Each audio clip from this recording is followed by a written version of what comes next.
श्रीमद् भागवत स्कंद छठो पानो नंबर 260। श्री गणेशाय नमः, श्री सरस्वती नमः, श्री गुरुभ्यो नमः, श्री महाप्रभुजी ने नमः, मारा गुरुदेव श्री व्रजलाल जीवन ने नमः, श्री रामचंद्र डोंगर महाराज ने नमः। ओम नमो भगवते वासुदेवाय। श्री कृष्ण शरणम मम। भक्ति भगवान ने परतंत्र बनावे छे, तेथी भगवान मुक्ति आपे छे पण भक्ति आपता नथी। भगवान कृपा करे त्यारे नाशवंत संपत्ति वगैरह आपता नहीं, पण भक्ति आपे छे। भगवान मुक्ति जल्दी आपे छे पण भक्ति जल्दी आपता नहीं। भगवान भक्ति आपे तो कोई वखत भक्त ने घेर सेवक बनवू पड़े छे। भक्ति स्वतंत्र परमात्मा ने प्रेमना बंधन में परतंत्र बनावे छे। स्तुति पूरी थई त्यारे इंद्रे वृत्रासुरनो वध कर्यो। वृत्रासुरना शरीर माथे निकळेलुं तेज भगवत स्वरूप में लीन थयुं छे। भगवाने वृत्रासुरनो उद्धार कर्यो। छठा स्कंदनी पुष्टि लीला छे। भगवाने वृत्रासुर पर पुष्टि करी एटले के कृपा करी। परीक्षित राजाए प्रश्न कर्यो, वृत्रासुर महान भगवत भक्त हतो, तेम छतां तेने राक्षस योनिमां केम जन्म मळ्यो? वृत्रासुरने श्री हरिमां आटली तीव्र भक्ति शाथी थई? वृत्रासुरनो पूर्व वृत्तांत कहो। शुकदेवजी वर्णन करे छे। राजन श्रवण करो। वृत्रासुर पूर्व जन्म में चित्रकेतु नामनो राजा हतो। चित्रकेतु में वृत्रासुरनो जन्म थाय छे। तेनी राणीनुं नाम कृतद्युति। तेने संतान न हतुं। अहीं शब्दार्थ नहीं लक्ष्यार्थ लेवानो छे। चित्र विचित्र कल्पनाओं करे तेज चित्रकेतु। मन चित्र विचित्र कल्पनाओं करे छे। कृतद्युति ए बुद्धि छे। अनेक विषयों विचार मन करे ए अनेक विषयाकार स्थिति में चित्रकेतुनो जन्म थाय छे। जगत में बहारना चित्रों जे मन में ठसी गया छे ते भजन में विघ्न करे छे। अंगिरा ऋषि एक दिवस राजाना घरे पधार्या। चित्रकेतु राजाए अंगिरा ऋषि पासे पुत्रनी मागणी करी। अंगिरा ऋषि कहे छे, पुत्रना माँ बाप ने क्या शांति है, तारे त्या छोकरा नहीं ए ज सारू छे। राजाना मन में अनेक चित्रों ठसी गया था एटले दुराग्रह कर्यो। अंगिरा ऋषिनी कृपाथी राजा ने त्या पुत्र थयो। राजा ने बीजी राणीओ हती। ईर्ष्यावश ओरमान माए बाळक ने झेर आप्युं। बाळक मरण पाम्यो। चित्रकेतु अने कृत्यद्युति रड़वा लाग्या। ते समय नारदजी अंगिरा ऋषि साथे ते आव्या छे। पुत्रना मरणथी राजा राणी ने विलाप करता जोई नारदजीए उपदेश कर्यो, पुत्र माटे न रड़ो, हवे तमे तमारा माटे रड़ो। आ पुत्र ज्यां गयो छे त्यांथी आववानो नथी। पुत्रना 4 प्रकारो कहेवामां आवे छे। पहलो प्रकार शत्रुपुत्र। पूर्वजन्मनो वेरी पुत्र तरीके आवे तो ते त्रास आपवा ज आवे छे। बीजो प्रकार ऋणानुबंधी। पूर्वजन्मनो लेणदार मागणुं ऋण वसूल करवा आवे छे ते ऋणानुबंधी पुत्र केवल लेवा माटे आवे छे। त्रीजो प्रकार छे उदासीन पुत्र। लग्न न थाय त्यां सुधी माता पिता साथे रहे छे। माँ बाप पासे कंई मागवुं नहीं अने आपवुं पण नहीं। लेवा देवा संबंध राखतो नथी ते। आवो पुत्र लग्न थाय एटले माँ बापथी जुदो थाय छे। माँ बाप ने आशा होय छे कि मारा छोकराने 4 हाथ थाय एटले ते मारी सेवा करशे, पण लग्न थया पछी हाथ जेम 4 थाय तेम पग पण 4 थाय छे। 4 पगवाळुं कोण? समजी गया ने? घणे भागे मनुष्य लग्न कर्या पछी पशुवत जीवन गाळे छे। चौथो प्रकार छे सेवक पुत्र। सेवा करवा माटे आवे छे ते। पूर्व जन्म में कोईनी सेवा करी हशे तो ते सेवक थईने आवशे, तमारी सेवा करशे।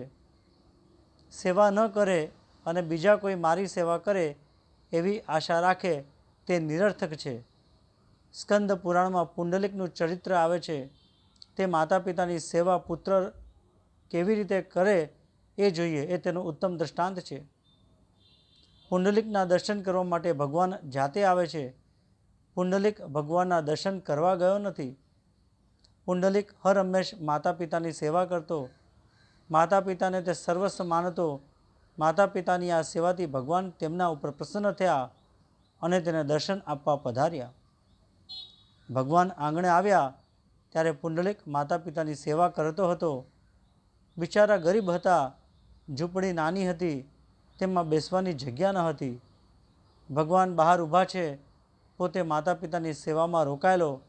એટલે ભગવાન અને પુંડલિકે કહ્યું, માતા પિતાની સેવાના ફળરૂપ આપ મળ્યા છો, માટે માતા પિતાની સેવા પહેલી. આમ કહી ભગવાનને ઊભા રહેવા માટે ઈંટ ફેંકી અને કહ્યું કે આ ઈંટ ઉપર આપ ઊભા રહો. ભગવાન સાક્ષાત આવ્યા તો પણ પુંડલિકે માતા પિતાની સેવાનું કાર્ય ન છોડ્યું. ઈંટ ઉપર ભગવાન ઊભા રહ્યા એટલે ઈંટનું થયું વીંટ અને નામ પડ્યું વિઠ્ઠોબા. ઊભા રહેતા ભગવાનને થાક લાગ્યો એટલે કેડ ઉપર હાથ રાખીને ઊભા. આજ પણ પંઢરપુરમાં તેઓ કેડ ઉપર હાથ રાખીને ઊભા છે. પુંડલિકે ઊભા રાખેલા ત્યારના હજુ તેમને તેમ ઊભા છે. કેડ ઉપર હાથ રાખીને તેઓ સૂચવે છે, મારી પાસે આવે, મારા શરણે આવે. તેને માટે સંસાર ફક્ત આટલો જ કેડ સમાણો ઊંડો છે.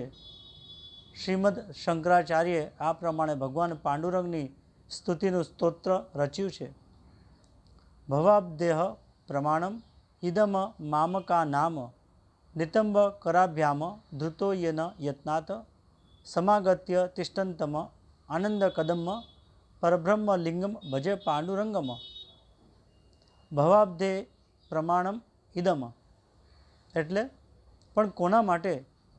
જે મારા બને તેના માટે. મામકા નામ નારદજી ચિત્રકેતુ રાજાને કહે છે, રાજા, આ તો તમારો શત્રુ પુત્ર તરીકે આવેલો, તે મરણ પામ્યો, તેથી તમારે આનંદ માનવો જોઈએ. સ્ત્રી, ઘર, ધન, વિવિધ ઐશ્વર્ય, શબ્દાદિ વિષયો, રાજ સમૃદ્ધિ, સેવક, મિત્રજનો, સગા સંબંધી વગેરે શોક, મોહ, ભય અને દુઃખ આપનારા જ છે. આ સર્વ નાશવંત છે. જીવના હજારો જન્મ થયેલા, થાય છે અને થવાના છે. તેમાં કોણ કોનો સગો અને સંબંધી? જળના પ્રવાહમાં રેતીના કણો જેમ એકઠા થાય છે અને જુદા પડે છે, તેમ સમયના પ્રવાહમાં સંસારમાં પ્રાણીઓ મળે છે અને જુદા પડે છે. તે મૃત રાજકુમારના જીવાત્માને ત્યાં લાવવામાં આવ્યો. તે કોઈને ઓળખતો નથી. મારા હજારો જન્મો થયા છે, તેમાં કયા જન્મના મા બાપને હું યાદ રાખું? આમ કહી તે જીવાત્મા ચાલી ગયો. રાજન, જેના માટે તું રડે છે તે તારું સામું જોવા પણ તૈયાર નથી, છતાં તું તેનો શોક કરે છે. નારદજીએ ચિત્રકેતુને દિવ્ય જ્ઞાન આપ્યું અને તત્વો પ્રદેશ કર્યો અને સંકર્ષણ મંત્રનો ઉપદેશ કર્યો. ચિત્રકેતુ રાજાએ તે પછી તપશ્ચર્યા કરી અને ભગવાનના નામના જપ કર્યા. આથી તેમણે ભગવાનના દર્શન થયા. તેના સર્વ પાપો ક્ષય પામ્યા. ચિત્રકેતુ મહાયોગી અને મહાન સિદ્ધ થયો. ભગવાને તેને પાર્ષદ બનાવ્યો. એક દિવસ તે આકાશમાં વિહાર કરતો હતો. ફરતો ફરતો તે કૈલાસ ધામમાં આવ્યો. જોયું તો શિવજીની ગોદમાં પાર્વતીજી બેઠા છે. તેને આ પ્રમાણે બેઠેલા જોઈ ચિત્રકેતુના મનમાં કુભાવ આવ્યો. વિષય વાસનામાંથી ચિત્રકેતુનો જન્મ થાય છે. પ્રત્યેક સ્ત્રી પુરુષને નર નારાયણ રૂપે જુઓ તો વાસના થાય નહીં. ચિત્રકેતુ સંસારી ભાવથી શિવ પાર્વતીને જુએ છે. આ ચરિત્ર ઉપરથી લાગે છે કે ભક્તિ જ્ઞાન વગર હશે તો રડે છે. કેવળ સગુણનો સાક્ષાત્કાર કરે તેથી મન શુદ્ધ થતું નથી. સાક્ષાત્કારથી મનની ચંચલતા જતી નથી. સગુણ નિર્ગુણ ભક્તિ હોય ત્યારે જ જીવનો શિવ થાય છે. શિવ પાર્વતીને લૌકિક દ્રષ્ટિથી કામ ભાવથી તે જોવા લાગ્યો. આજે આ પ્રમાણે બેસવાનું કારણ હતું. એક વાર કામદેવે ફરીથી શિવજી સાથે યુદ્ધ કરવાની ઈચ્છા બતાવી. શિવજીએ કહ્યું, એકવાર મેં તને બાળ્યો છે. કામદેવ બોલ્યો, સમાધિમાં બેસીને મને બાળ્યો તેમાં શું આશ્ચર્ય? સમાધિમાં રહીને કોઈ પણ જીવ મને બાળી શકે? કામે કહ્યું કે મારા મનમાં વસવસો રહી ગયો છે. તમે પાર્વતીજીને આલિંગન આપો અને હું બાણ મારું, તેમ છતાં આપ નિર્વિકાર રહો તો આપ મહાન દેવ. શિવજી સંમત થયા, પાર્વતીજીને આલિંગન આપી અર્ધનારી નાટેશ્વર બન્યા. કામે ઘણો પ્રયત્ન કર્યો પણ સફળતા મળી નહીં. શંકર નિર્વિકાર રહ્યા છે. કામદેવે બાણ ફેંકી દીધું. છેવટે તેને શિવજીને શરણે આવવું પડ્યું. ચિત્રકેતુ આ હકીકત જાણતો ન હતો એટલે તે શિવજીની નિંદા કરવા લાગ્યો. ભરી સભામાં પત્નીને આલિંગન આપીને પત્નીને ગોદમાં લઈને બેઠો છે, એને કાંઈ શરમ બરમ છે? શિવ પાર્વતી નિર્વિકાર હતા પણ જોનારની આંખમાં વિકાર હતા. કોઈને લૌકિક ભાવથી જોશો તો પછી મનમાં વિકાર આવશે, તેથી ખોટા ચિત્ર મનમાં આવે છે. આ પ્રમાણે લૌકિક ભાવથી જોતા ચિત્રકેતુનું પતન થયું છે. આ સાંભળી શિવજીને કાંઈ બુરું ન લાગ્યું. જેને માથે ગંગા જ્ઞાન ગંગા હોય તેની નિંદા પણ રસ કરતી નથી. પાર્વતીજીથી આ સહન ન થયું. ચિત્રકેતુને શાપ આપ્યો, ઉદ્ધત અસુર યોનિમાં તારો જન્મ થાય. ચિત્રકેતુએ માતાજીની ક્ષમા માગી છે. દેવીએ કહ્યું, બીજા જન્મમાં તેને અનન્ય ભક્તિ પ્રાપ્ત થશે અને તારો ઉદ્ધાર થશે. અહીં જોવા જેવું છે કે શંકર ભગવાનની માથે જ્ઞાન ગંગા છે, ગંગાજી છે, એટલે તેમને નિંદાની કોઈ અસર થઈ નથી. પણ પાર્વતીજીથી આ સહન નહોતું થયું એટલે એમને શાપ આપ્યો કે અસુર્યોનીમાં તારો જન્મ થાય. ચિત્રકેતુએ માતાજીની ક્ષમા માગી છે. દેવીએ કહ્યું, બીજા જન્મમાં તેને અનન્ય ભક્તિ પ્રાપ્ત થશે અને તારો ઉદ્ધાર થશે. પાર્વતીજીએ શાપ આપ્યો તેથી ચિત્રકેતુ વૃત્તાસુર તરીકે જન્મ્યો. મન ચિત્રકેતુ શુભ કલ્પનાઓ કરે. ચિત્રકેતુએ વૃત્રાસુર તરીકેના જન્મમાં કરેલી તેમ તો અંતે સુખી થાય અને દુષ્ટ કલ્પનાઓ કરે તો દુઃખી થાય છે. નારદ અંગીરા જેવા સંતોના સમાગમથી મન બુદ્ધિ ઉર્ધ્વગામી બને છે. આ વિશેના ચિત્રો મનમાં ન ઉતરે અને સાત્વિક ભાવ જાગે તે માટે સતત લક્ષ્મીનારાયણનું પૂજન કરો. વિષ્ણુ સત્વગુણના અધિપતિ દેવ છે. તેની સેવાથી સાત્વિક ભાવ જાગે છે. આ વિશેના ચિત્રો અંદર છે. આંખ બંધ કરીને બેસો એટલે અંદરના ચિત્રો બહાર આવશે. આ ચિત્રો ભૂસવા લક્ષ્મીનારાયણની સેવા આવશ્યક છે. દિતિના બંને પુત્રો મરણ પામ્યા. દિતિએ ઇન્દ્રને મારવા માટે વ્રત કર્યું. કશ્યપ ઋષિએ ઇન્દ્રને મારનાર દીકરો થાય એવું 1 વર્ષનું વ્રત દિતિને બતાવ્યું. એ વ્રતનું નામ પુનસંવન વ્રત. ચંચળ મનને ઈશ્વરમાં સ્થિર કરવાનું સાધન વ્રત છે. વ્રતને દિવસે ચિત્ત ચંચળ ન બને અને ઈશ્વરમાં સ્થિર થાય. મનને ઈશ્વરમાં પરોવી રાખવાનું સાધન તે છે વ્રત. દિતિએ વ્રત કર્યું. વ્રતના નિયમોનું બરાબર પાલન ન કરવાથી વ્રતનો ભંગ થયો. તેથી મરુત ગૌણોની ઉત્પત્તિ થઈ. દિતિ એ ભેદ બુદ્ધિ છે. ચંચળ મનોવૃત્તિને એક ઠેકાણે સ્થિર કરી ભજન પૂજન દ્વારા એકને જ અનેકમાં નિહાળે તો વ્રત સફળ થાય. ભેદભાવથી દિતિના વ્રતમાં ભંગ થયો હતો. હવે દિતિએ ઇન્દ્રને કહ્યું, આ મારા છોકરાઓ છે પણ તેમની ગણના દેવોમાં થશે. હવે દિતિએ ઇન્દ્રમાં કુભાવ રાખ્યો નહીં. મરુગણોની ઉત્પત્તિ કહીને 6ઠ્ઠા સ્કંદની કથા પૂર્ણ કરી. અહીં 6ઠ્ઠો સ્કંદ સમાપન થાય છે. હવે શરૂ થાય છે સ્કંદ 7મો. 6ઠ્ઠા સ્કંદમાં પુષ્ટિ અનુગ્રહની કથા આવી. ભગવત અનુગ્રહ થયા પછી વિકાર વાસનાનો વિનાશ કરી અનુગ્રહનો સદુપયોગ કરે તો તે પુષ્ટ બને છે. સેવા સ્મરણમાં તન્મય બને તો જીવ પુષ્ટ બને છે. ઠાકોરજી અનેક જીવ ઉપર અનુગ્રહ કરે છે પણ તેનો સદુપયોગ કરતા જીવને આવડતો નથી. તેથી પુષ્ટ ન થતા જીવ દુષ્ટ બને છે. હવે આવશે હિરણ્યકશ્યપુ અને પ્રહલાદની કથા. હિરણ્યકશ્યપુ થયો દૈત્ય અને પ્રહલાદ થયા દેવ. હિરણ્યકશ્યપુએ શક્તિ સંપત્તિ સર્વનો ઉપયોગ ભોગ ભોગવામાં કર્યો તેથી તે બન્યો દૈત્ય અને પ્રહલાદે સમય શક્તિનો ઉપયોગ પ્રભુ ભક્તિમાં કર્યો તેથી તે બન્યો દેવ. વાસનાના 3 પ્રકાર આ 7મા સ્કંદમાં બતાવ્યા છે. પહેલો પ્રકાર છે અસદ વાસના, બીજો પ્રકાર છે સદવાસના, ત્રીજો પ્રકાર છે મિશ્ર વાસના. 7મા સ્કંદની શરૂઆતમાં પરીક્ષિત રાજાએ આરંભમાં સુંદર પ્રશ્ન કર્યો. રાજા પ્રશ્ન પૂછે છે, આપે કહ્યું કે ઈશ્વર સર્વત્ર છે અને સમભાવથી વ્યવહાર કરે છે, તો જગતમાં આવી વિષમતા કેમ દેખાય છે? ઉંદરમાં ઈશ્વર, બિલાડીમાં ઈશ્વર, તેમ છતાં બિલાડી ઉંદરને શા માટે મારે છે? ભગવાન સમ હોવા છતાં આ જગતમાં વિષમતા કેમ કરે છે? ભગવાન સમભાવી કહેવાય તો પછી ભગવાન વારંવાર દેવોનો પક્ષ કરી દૈત્યોને વારંવાર કેમ મારે છે? ઈશ્વર થઈ આવી વિષમતા કેમ કરે છે? ભગવાનને સર્વ પ્રાણીઓ સમાન હોય તેમ છતાં ઇન્દ્ર માટે વૃત્રાસુરનો વધ કેમ કર્યો? મેં ધારેલું દૈત્યો પાપી છે એટલે ભગવાન તેમને મારે છે, પરંતુ વૃત્રાસુર તો ભગવત ભક્ત હતો, તેમ છતાં તેને કેમ માર્યો? શ્રી સુખદેવજી બોલ્યા કે રાજન, ક્રિયામાં વિષમતા કદાચ થાય, પણ ભાવમાં વિષમતા ન થવા દેશો. સમતા અદ્વૈત ભાવમાં હોય છે, ક્રિયામાં ન સંભવે. સમતા ક્રિયામાં હોય કે ભાવમાં? ભાવમાં સમતા રાખવી જોઈએ, ક્રિયામાં વિષમતા રહેવાની જ. ઘરમાં મા, પત્ની, પુત્રી વગેરે હોય, પુરુષનો આ સઘળા ઉપર પ્રેમ તો સરખો હોય છે, પણ બધા સાથે તે સરખી રીતે વર્તતો નથી, વર્તી શકે નહીં. માને તો પગે લાગશે, પણ પુત્રીને પગે નહીં લાગે.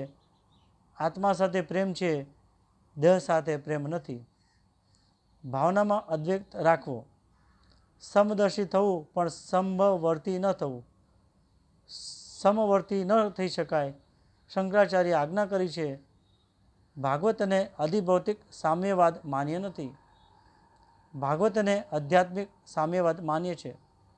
રાજન, તને લાગે છે કે દેવોનો પક્ષ કરી ભગવાને અસુરોને માર્યા, પરંતુ અસુરોનો તે સંહાર તેના ઉપર કૃપા કરવા માટે જ હતો. એક દ્રષ્ટાંત આપો. એક ચોર ચોરી કરવા માટે ઘેરથી નીકળ્યો, રસ્તામાં ઠેસ વાગી, પગ ભાંગ્યો, તેથી ચોર ચોરી કરવા ન જઈ શક્યો. આમાં ભગવાનની કૃપા માનવી કે અવકૃપા? કૃપા. પગ ભાંગ્યો છતાં કૃપા, કારણ તે મહાપાપ કરવા જતાં અટક્યો. રાજન, તમે જેવા હશો તેવું તમને ઈશ્વરનું સ્વરૂપ લાગશે. ઈશ્વરનું એક સ્વરૂપ નક્કી કરવામાં આવ્યું નથી. જીવ જે ભાવથી જુએ છે તે જીવના માટે ઈશ્વર તેવા બની જાય છે. ઈશ્વર લીલા કરે છે, તેથી અનેક સ્વરૂપો ધારણ કરે છે, તેમ વલ્લભાચાર્યજી કહે છે. ત્યારે શંકરાચાર્ય કહે છે, બ્રહ્મ સર્વવ્યાપક અને નિર્વિકાર છે. તે બ્રહ્મને કોઈ ક્રિયા નથી. લોટામાંથી પાણી બહાર કાઢી શકશો, પણ તેમાંનું આકાશ બહાર કાઢી શકશો નહીં. લોટામાંથી પાણી બહાર કાઢી શકશો, પણ તેમાંનું આકાશ બહાર કાઢી શકશો નહીં. ઈશ્વરને કોઈ કાઢી શકશે નહીં. ઈશ્વરમાં માયાથી આ ક્રિયાનો અધ્યારોપ કરવામાં આવે છે. આ વેદાંતનો સિદ્ધાંત છે. માયાની ક્રિયા ઈશ્વરના અધિષ્ઠાનમાં ભાસે છે. લોકો ગાડીમાં બેસી અમદાવાદ જાય છે, કહે છે અમદાવાદ આવ્યો. ક્રિયા અમદાવાદની નથી, પણ ક્રિયા છે ગાડીની. ઈશ્વર વ્યાપક છે, નિરાકાર રૂપે સર્વત્ર રહેલા છે. ઈશ્વર કોઈ ઠેકાણે જાય આવે તો તેને વ્યાપક કેમ કહેવાય? જેનો અભાવ કોઈ ઠેકાણે નથી તે વ્યાપક છે. ઈશ્વર નિષ્ક્રિય છે. નિષ્ક્રિય ઈશ્વરમાં માયાથી ક્રિયા ભાસે છે, એવો શંકર સ્વામીનો સિદ્ધાંત છે. ભગવાન કંઈ કરતા નથી, તેઓમાં વિષમતા નથી. અગ્નિને આકાર નથી, છતાં લાકડાના આકાર જેવો અગ્નિનો આકાર ભાસે છે. ઉપાધિના લીધે આકાર ભાસે છે. પરમાત્માનું વાસ્તવિક સ્વરૂપ વ્યાપક નિરાકાર આનંદરૂપ છે. આ શંકર સ્વામીનો સિદ્ધાંત દિવ્ય છે. મહાપ્રભુજીનો સિદ્ધાંત પણ દિવ્ય છે. વૈષ્ણવો માને છે ઈશ્વરને ક્રિયા નથી, એ બરાબર છે. ઈશ્વર ક્રિયા કરી શકતા નથી, પરંતુ લીલા કરે છે. ઈશ્વરને ક્રિયા નથી એ વાત સાચી, પણ ઈશ્વર લીલા કરે છે એ વાત પણ સાચી. જે ક્રિયામાં ક્રિયાનું અભિમાન નથી તે લીલા. જે ક્રિયામાં ક્રિયાનું અભિમાન નથી તે લીલા. ઈશ્વર સ્વેચ્છાથી લીલા કરે છે. હું કરું છું એવી ભાવના વગર નિષ્કામ ભાવથી જે ક્રિયા કરવામાં આવે તે લીલા, કેવળ બીજાને સુખી કરવાની ભાવનાથી કરવામાં આવે તે લીલા. કૃષ્ણની લીલા કહેવાય. ઈશ્વરને સુખની ઈચ્છા નથી. કનૈયો ચોરી કરે છે તે બીજાને માટે, ક્રિયા બાંધે છે પણ લીલા મુક્ત છે. જીવ કરે છે તે ક્રિયા પાછળ સ્વાર્થ, વાસના અને હું કરું છું તેવું અભિમાન છે, તેથી તે ક્રિયા છે. બંને સિદ્ધાંતો સાચા છે. ઈશ્વર નિરાકાર નિર્વિકલ્પ છે અને માયા ક્રિયા કરે છે તે સિદ્ધાંત પણ દિવ્ય છે. ઈશ્વર કાંઈ કરતા નથી પણ તેમાં ક્રિયાનો આરોપ કરવામાં આવે છે. ઈશ્વરમાં વિષમતા માયાથી ભાસે છે. ઈશ્વર પરિપૂર્ણ સમ છે. પરમાત્મા સમ, જગત વિષમ. સમતા ઈશ્વરની છે, વિષમતા છે તે માયાની છે. ઈશ્વર તો સમ છે પણ માયાથી ઈશ્વરમાં વિષમતા દેખાય છે. ઈશ્વરના અધિષ્ઠાનમાં માયા ક્રિયા કરે છે, એટલે માયા જે ક્રિયા કરે છે તેનો આરોપ ઈશ્વર ઉપર કરવામાં આવે છે. દીવો કાંઈ કરતો નથી, પણ દીવો ન હોય તો કંઈ થઈ શકતું નથી. ભગવાન દૈત્યને મારતા નથી પણ તારે છે. ક્રિયામાં વિષમતા દેખાય છે પણ ભાવમાં વિષમતા નથી. ભગવાન દૈત્યોને મારે છે પણ ભગવાનના મારતા અને ભગવાનના મારવામાં પણ પ્યાર જ છે. સત્વગુણ, રજોગુણ તથા તમોગુણ એ પ્રકૃતિના ગુણો છે, આત્માના નથી. પરમેશ્વર જીવના ભોગ માટે શરીરો સર્જવા ઈચ્છે છે ત્યારે રજોગુણના બળમાં વૃદ્ધિ કરે છે. જીવના પાલન માટે સત્વગુણના બળમાં વૃદ્ધિ કરે છે અને સંહાર કરવા ઈચ્છે છે ત્યારે તમોગુણના બળમાં વૃદ્ધિ કરે છે. અહીં આ કથાને વિરામ આપું છું. કૃષ્ણાર્પણ.